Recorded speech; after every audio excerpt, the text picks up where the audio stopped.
అందరికీ నమస్తే. నేను ఒక పర్యావరణవేత్తని. మన హిందూపూర్కు పట్టిన దౌర్భాగ్యము ఓల్డ్లో ఎక్కడో పట్టిండేదేమో. ఏంది స్వామి ఇది? ఈ ప్లాస్టిక్ నిర్మూలన అంటున్నారు. ఎక్కడ చేస్తున్నారు కమిషనర్ గారు?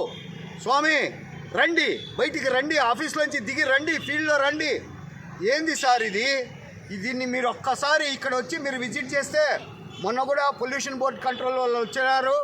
ఇక్కడ చూస్తే కుక్కలీడే, చికెన్ వేస్ట్, మటన్ వేస్ట్, పందులు మొత్తం ఇక్కడే ఉన్నాయి.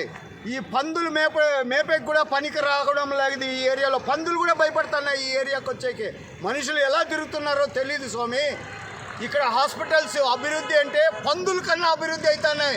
ఏ గల్లీలో చూడో హాస్పిటల్, సమ్ క్రోర్స్లో ఉన్నారు డాక్టర్స్. ఎందుకంటే వాళ్ళని పెంచి పోషిస్తుండేదే only for municipality.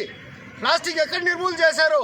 Hindupur Kottoor చెరువుని 4 అడుగులు ప్లాస్టిక్తో ముంచేశారు సార్. ఇది ఇరిగేషన్ వాళ్ళ కాలువ. ఎవరిచ్చారండి మీకు హక్కు ఇరిగేషన్ కాలువలో ఈ గలీజ్ అంతా వేయడానికి? ఆ ఇరిగేషన్ అడిగితే మాకు తెలీదు, లెటర్ రాస్తాడు ఆ మహానుభావుడు, గుమ్మని కూర్చోంటాడు.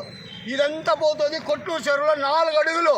Who is the responsibility? Commissioner గారు రండి, మీరు ఫీల్డ్కి రండి. ఇది కరెక్ట్ కాదు.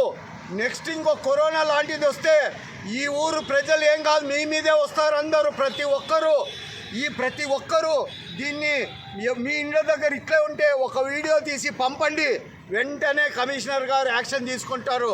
వాళ్ళకి తెలియజేయండి కనీసం. మాకేం తెలియదంటారు. ఇది మెయిన్ రోడ్ అండి. మెయిన్ రోడ్లో ఎన్నిసార్లు పోయినారు సార్ మీరు? బాలకృష్ణ గారు పోయినప్పుడు గబ్బని స్మెల్ వస్తుందని సార్ గ్లాసులు వేసుకొని పోతా అన్నారు. కానీ ఆయన బతికే కూడా వదలడం లేదే. ఒక్కసారి నడుచుకొని వస్తే బాలకృష్ణ గారు, అప్పుడు ఈ స్మెల్కి ఆయనే 2 పీకుతాడు, అప్పుడు క్లీన్ అవుతుందేమో.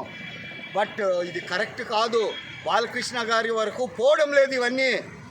ఈసారి వచ్చినప్పుడు ఖచ్చితంగా బాలకృష్ణ గారిని ఊరంతా విజిట్ చేయాలని నేనే కోరుతున్నాను బాలకృష్ణ గారిని. పర్యావరణం అంటే ఏమనుకున్నారు స్వామి? దొంగ బిల్లులు చేసుకోవడం కాదు కమిషనర్ గారు. మీరు దొంగ బిల్లులు చేసుకొని మీ వాళ్ళు ఏమేం చేస్తారో నాకు ప్రతి ఒక్కటి నాకు తెలుసు. కనీసం పర్యావరణాన్ని రక్షించండి కమిషనర్ గారు. లేదంటే కమాన్ ఛాలెంజ్ మీ, రండి చూద్దాం. నేను చూపిస్తారండి ఏమేం చేసినారో అని. కనీసం ఇప్పటి నుంచైనా కరెక్ట్గా చెయ్యండి. కరెక్ట్గా చేసి పర్యావరణాన్ని రక్షించి కనీసం క్లీన్గా పెట్టండి.